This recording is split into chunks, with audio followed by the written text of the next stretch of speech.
Hello everyone, welcome to the Binge and podcast. My name is Anna and I'm your host.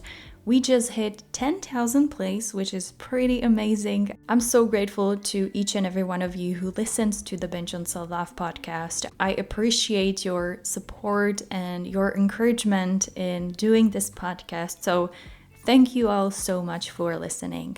Today, I want to open a topic of putting yourself first without feeling or being selfish, because I think balancing these two can be a little bit tricky.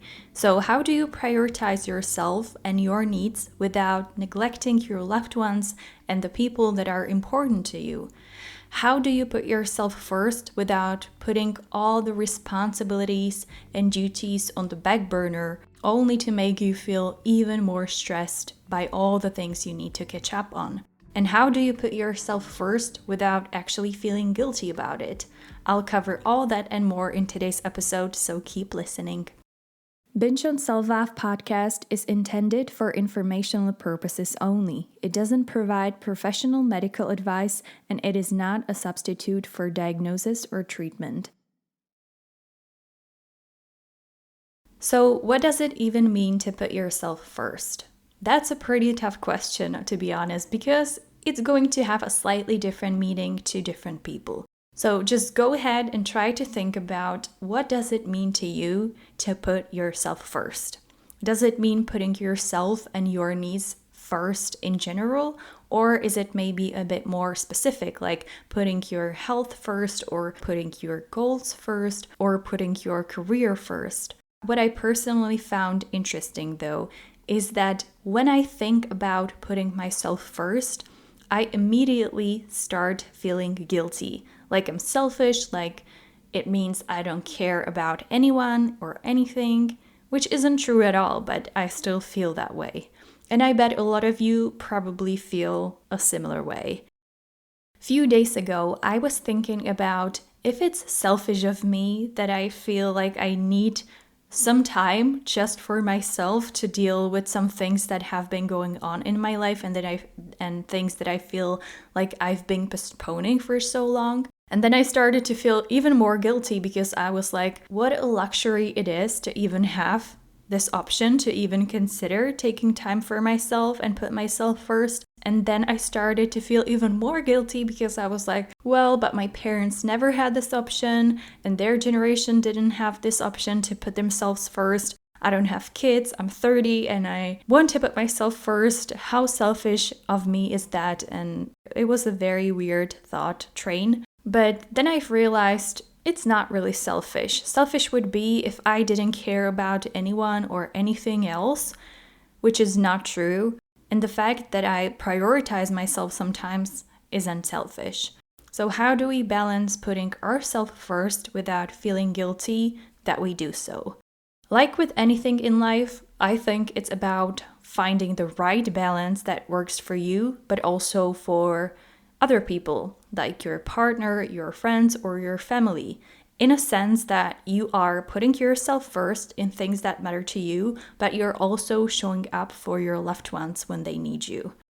Also, I think there are two levels or two sides to this, because at some point you really need to put yourself first 100%, and everything else comes second. Like when you want to recover from an eating disorder, or you want to recover from an addiction, or when you are recovering from a physical injury, or when you're trying to pass your final exam and you really need to study and you really need to put yourself first, or when you're going through a breakup or anything else that requires all your attention, all your energy in order to deal with something that's right ahead of you, in order to move forward in your life.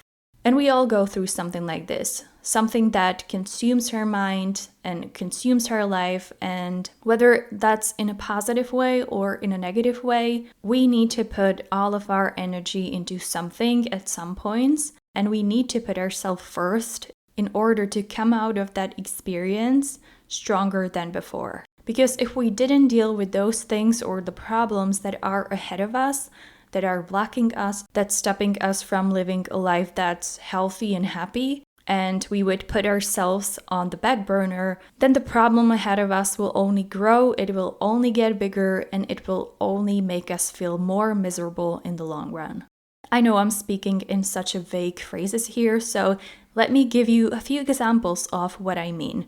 For example, when I was recovering from binge eating disorder, I knew I had to put myself first, no matter how selfish that may seem of me. I wanted to recover, I wanted to get better, I wanted to heal, and I wanted to be able to live life and enjoy it and not think about food or binge eating all the time. And I wanted to have an actual life outside of my eating disorder. And I couldn't do that if I would put myself first every now and then. I had to put myself first at all times for as long as it took for me to recover and then some. And what putting myself first meant, it was going through therapy every other week. It was putting things that my therapist and I discussed in practice. It meant saying no to things that I knew were too triggering for me. It meant spending time alone when I felt like that's what I need, or spending time with my loved ones when I knew I needed them, making my health a priority and not feeling guilty or sorry about it. And I don't feel guilty for doing that, no matter what anyone could say or think about it, because I know that if I haven't done that, my life would be extremely miserable. I would continue being unhappy, unhealthy, hating myself to a level that I didn't even know was possible. And my mind would be consumed by food and by binge eating and by self-hatred all the time. So there are moments like these when we have to prioritize ourselves 100%. Then there is the need to put yourself first in certain areas of your life in the long run, and also balancing that with other people's needs in your life. This, I believe, can also be tricky sometimes, but I also think it's about continuous search of a balance. It's important to find what works for you and your partner, what works for you and your friends, what works for you and your family members. I think in any relationship, whether a romantic one or a non-romantic one, there are periods of time when you need to put yourself first, and your partner, family, friend, whoever is there for you, giving you their attention and support. And then it's vice versa. There are periods of time when you are showing up for your partner or your friend or your family member whenever they need you and whenever they are going through something and they need your support. So as long as there's some balance that works for both of you, then I think you're good. My husband and I, we found a balance in being there for each other and supporting each other, but also giving each other space to pursue whatever goals and dreams we have and whatever fill each other's cup. It took a lot of time and communication, so don't get me wrong, it wasn't like overnight, but I think that after some time we kind of understood what we need from each other and what we need without each other. I used to feel really guilty when I wanted some time for myself, whether it was to do my podcast or to do something else or to do nothing at all and just chill, because I felt selfish and I felt like, okay, so I'm taking all this time that we could spend together just for myself, and I felt really guilty about it. But I've learned that I also need to put my needs first, and I also need to fill my own cup, however cringy that sounds. But if we both spend some time doing things that we like and we enjoy separately, then I believe that the time we have together is more enjoyable for both of us. I really hope that at least some of that makes sense. Now I've talked quite a lot about balancing your needs versus other people's needs, but sometimes we also need to balance things and balance things on our to-do list and balance our responsibilities or balance our dreams and goals, because we all have a non-ending to-do list of things that we want to do, have to do, wish to do, but some of them are more of a priority than the others. And we can often feel guilty for putting ourselves first instead of, doing some things in the household or doing some things that other people seem to be doing. I think that a lot of us want to do great in our job, but we also want to put our mental health first sometimes, or our physical health sometimes. And some of us maybe have like a side hustle that we want to focus on, and we have all these hobbies that we want to do and be good at. And sometimes balancing that and pursuing what you feel like you need to do for yourself can be a little bit tricky. For example, you want to put your health first.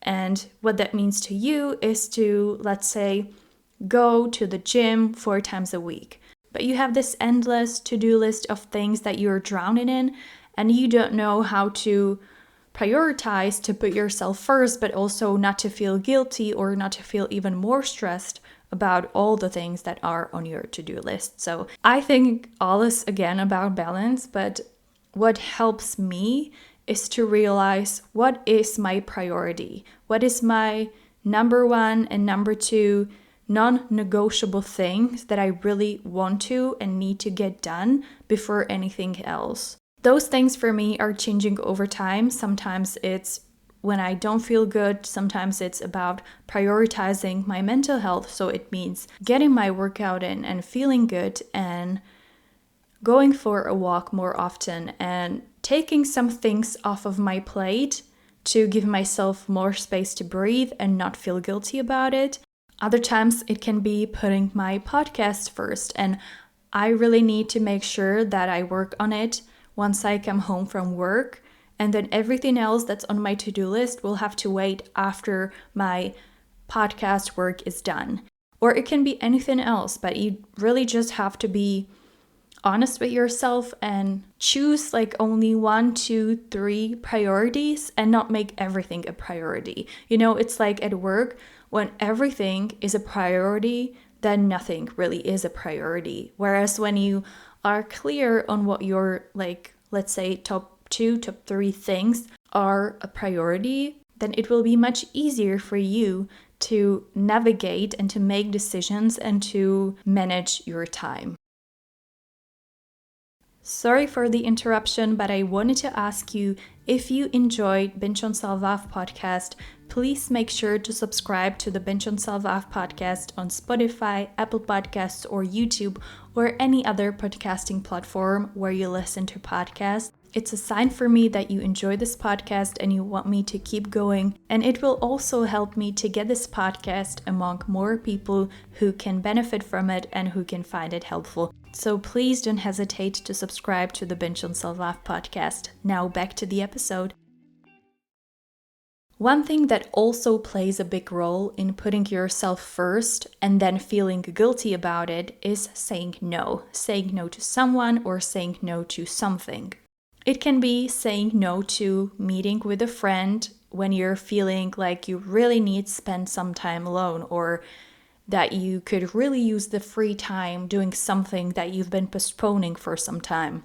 Or it can be saying no to yet another commitment when you feel like you already have so much on your plate, balancing so many things all at once. I think it's perfectly fine to say no and to put yourself first, as long as you're aiming for some balance.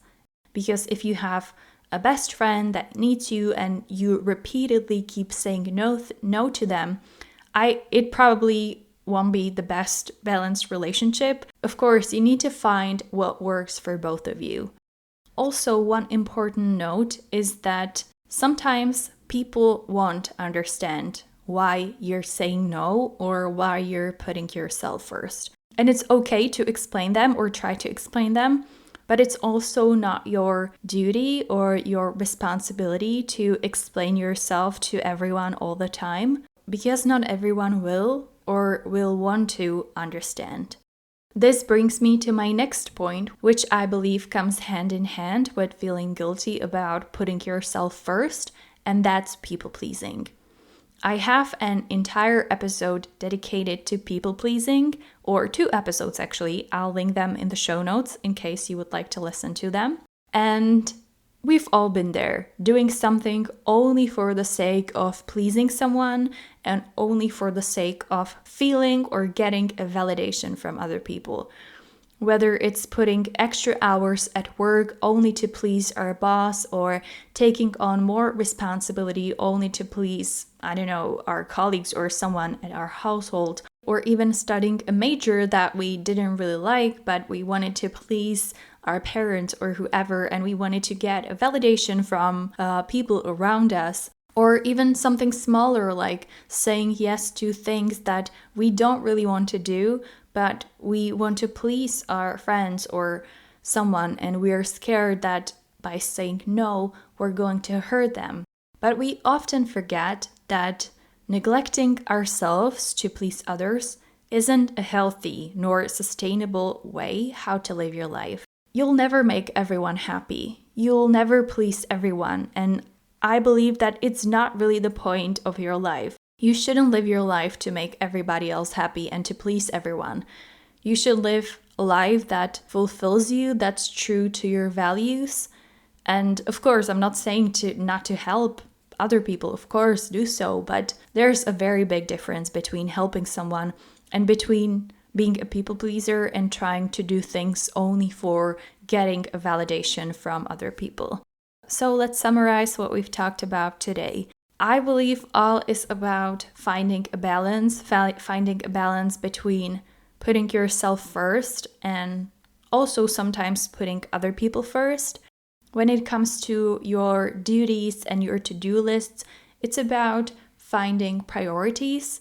It's also about learning to say no, whether that's to other people or to things that you don't want to do. And it's also about realizing whether or not you're doing some things only to please others and only to gain some external validation from other people. So that's all I have for you today. I hope you enjoyed today's episode. If you did, please make sure to subscribe to the Binge on Self-Love podcast on Spotify, Apple Podcasts, or YouTube so you don't miss any future episodes.